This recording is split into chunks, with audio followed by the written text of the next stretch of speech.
why 80% of new business don't work. So you want to know about entrepreneurs? Let's break it down for you in simple words. The problem is that everyone who goes into business is actually a three-person in one: the entrepreneur, the manager, and the technician. And the problem is compounded by the fact that while each of these personalities wants to be the boss, none of them wants to have a boss. So they start a business together in order to get rid of the boss, and the conflict begins. Unfortunately, in this battle, no one can win. Understanding the difference between them will quickly explain why is it so. Entrepreneurs are likely visionaries, people who look ahead and see what others might not. They can imagine stuff that doesn't even exist yet. Pretty amazing, right? Just choose an entrepreneur. Here's an example.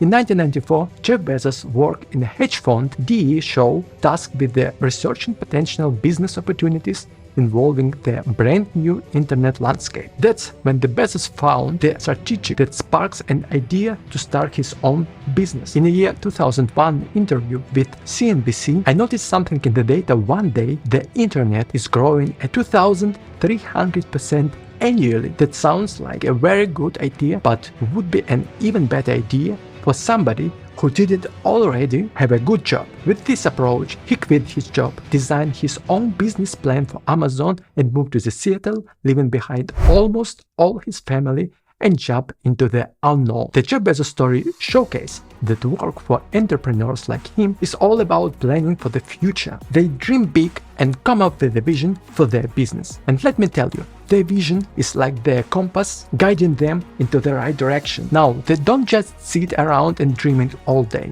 No, they get strategic. They make time every day to work on their big plan and make sure everything on track. They know that value of the business is super important. The more valuable it is, the better it will be when they want to sell it and move to the next level. But wait, here's more. Entrepreneurs are always thinking of a cool new stuff, not just products, but partnerships too. They meet all sorts of people who can help them make their dreams come true. Advisors, businessmen, friends, and future partners. They build a networking. You know what's awesome about entrepreneurs? They are like an agent of change. They're not stuck in the past or living in the present. Nah, they all about the future. They love dreaming all day long about what if and if when scenario. It's like their superpower. In the business, they are like the inventors. They create new ways to reach people and new markets to conquer. It's like a magic behind the big companies with the founders like Henry Ford, Tom Wilson, and Ray Kroc of McDonald's. Who knows? Maybe it isn't magic. By the way, Ray Kroc on his 50th birthday was crossing the country pendling from multi-mixer to restaurant owners. During the early 1950s, people were leaving the cities for suburbs, forcing many neighborhood soda fountains to close. Ray was losing customers by dozens, but one small restaurant in San Bernardino, California ordered 8 machines. Intrigued by the order, Kroc left California to see for himself what kind of restaurant needed to bring down 40 milkshakes at a time. There he found a small hamburger stand run by brothers Dick and Mac McDonald. They were making money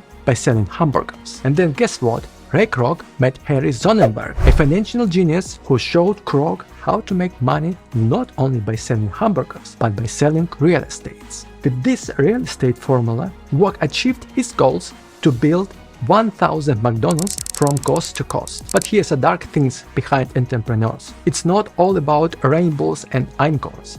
Every strong entrepreneurial person has an extraordinary need for control, making sure that everything goes the way they want so they can focus on their dreams. See, for entrepreneurs, people can be sometimes a challenge. They want to make things happen and sometimes others might not get it. But hey, they keep going and make their dreams come true. Yes, I know it seems a little bit selfish sometimes, but who does it better? The second personality who lives inside us and wants to be a boss is a manager. They have an important role to make things happen here and now. Managers are like organizers and planners who fulfill big ideas into an action. They focus to get a result through other people, which is pretty cool. People are like their work.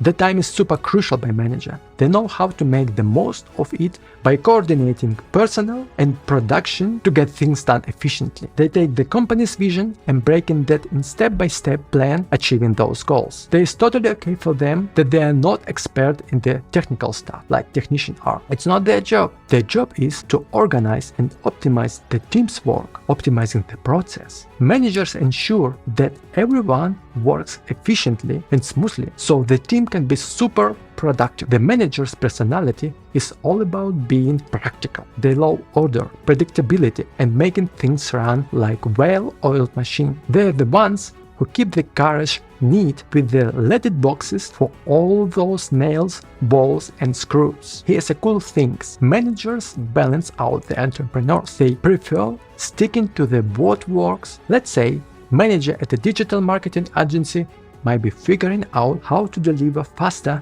Web 2.0 sites to the clients, and entrepreneurs at the same agency are thinking about how to monetize already Web 3.0. In the year 1980, as the 30 employees, Stephen Ballmer joined Microsoft, becoming the company's first business manager, hired by Bill Gates, the co-founder of Microsoft. Under his leadership, he doubled the profits of Microsoft with the products like Windows XP, Windows Vista, and Windows 7. After big guys like Vanguard and BlackRock, Ballmer is the third largest shareholder of Microsoft, owning 4.5% of its shares, which makes him the number 10 richest man in the world. The tension between entrepreneur's vision and the manager's programmatic leads to the great accomplishments. They work together to make awesome things happen.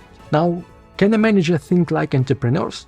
Absolutely yes, why not? By the setting aside some entrepreneurial time, they can think about the future, meet people for long-term plans, and have connection with their clients to understand their need better. So managers are essentially for keeping things running smoothly, and entrepreneurs bring the fresh idea for innovation. Together, they make the business world go around. But without the next third person, any business won't be built. Let's talk about the technician, the one who is all about getting things done right now. The technician is the doer, the person who rolls up the sleeves and gets to the work. They live in the present and focus on things what need to be done today. They know that every moment counts and try to complete as much as possible to earn more money. Technicians are all about their practical skills and they love doing it all day long, whether it's cooking, diagnosing illnesses, or creating marketing plans. They believe on their power on action and like to be in control of their work. Thinking too much can get in their way, and they prefer to focus on getting things done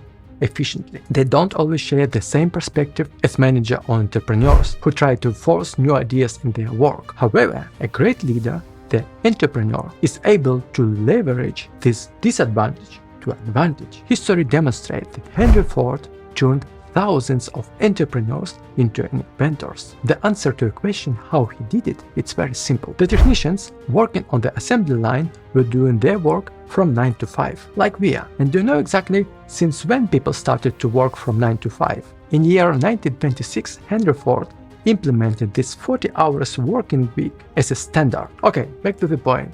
Henry Ford thought, who other than my workers would possess knowledge about each small process?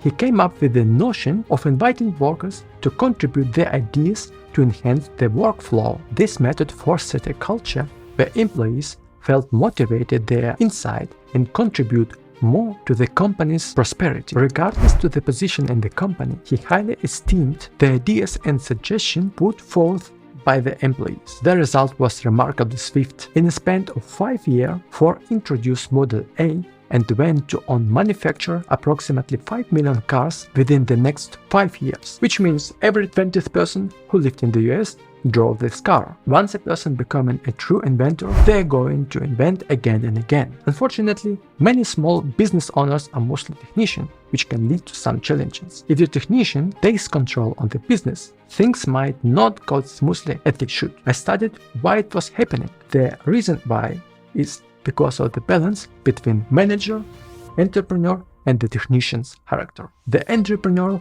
wakes up with the vision, the manager screams, "Oh no!" And while the two of them are battling out, the technician sees the opportunity to go into the business for himself. Don't worry, the technicians dream comes true. The boss is dead, but to a business, a disaster is about to start, because the wrong person is at the helm.